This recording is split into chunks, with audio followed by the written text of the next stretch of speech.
যে এমন কলির যুগ ছাগলে চাটে বাঘের গাল।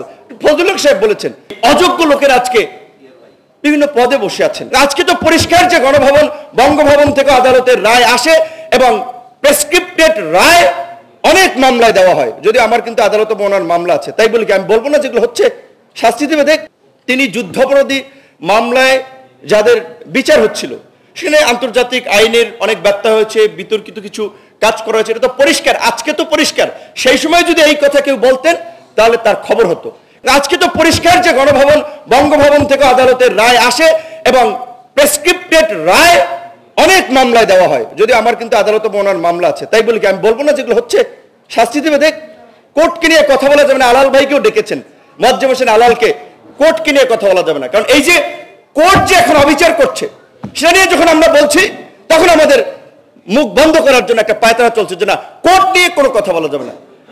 ফজলুল হক সাহেব বলেছেন আমি একজন মুক্তিযোদ্ধা, যে এমন কলির যুগ ছাগলে চাটে বাঘের গাল।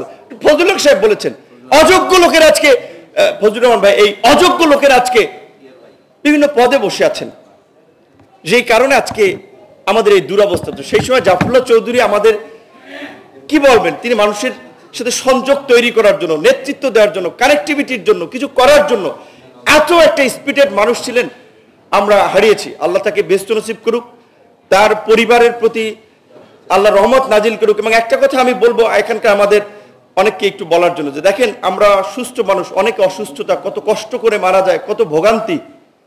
এই রকমের একটা মানুষ 3 দিন ডায়ালাইসিস নিয়ে আল্লাহ কিন্তু তাকে খুব বেশি কষ্ট দেন নাই, সিম্পলি ভাবে তার মৃত্যু নিশ্চিত করেছেন।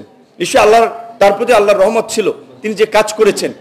যেটা বলছিলাম, সেই কাদের মোল্লা থেকে শুরু করে তার প্রতি যে অবিচার হচ্ছে, বা সেই জন্য তিনি একমাত্র ব্যক্তি বোধহয় এইরকম একজন মুক্তিযোদ্ধা সরব ছিলেন যে না, কাদের মোল্লা আর কসাই কাদের মোল্লা এক না। সরি, আমি এগুলো এত কিছু জানি না, কিন্তু আমি তার সাথে বেশ প্রোগ্রামে গিয়েছি, তো তার মুখের এই কথাগুলো কাদের মোল্লার কসাই কাদের মোল্লা বোল্ডলি অনেক জায়গায় বলেছেন। এমনকি